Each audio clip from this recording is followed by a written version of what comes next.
Hello, ako po si MG Linasan, taga General Trias, Cavite, isang NWOW proud user. Last June 20, we purchased our NWOW unit, EMC Golf, sa Manggahan Branch, Cavite ng NWOW. And ang dami ko talagang na-search online bago kami nakapag-decide na ito yung aming bilhin. Kasi among the units na nakita namin online, NWOW is, I think, one of the best e-bike with 4 wheels. Una, dahil malapad ang loob. It can carry 5 to 6 people. Pangalawa, the price is really good with its quality and unit. And fourth, ang ganda ng design. Yung pag nakita mo siya, parang wow!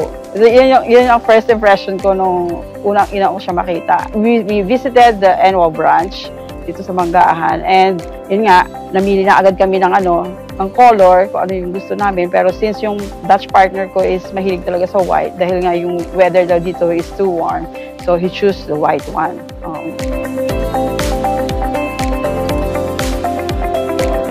So safety, first, maganda talaga because, una, meron siyang mga seat belts. Kahit mag-carry ka ng mga bata, you will not worry na baka malaglag o mahulog. It's because may seat belts siya sa bawat upuan.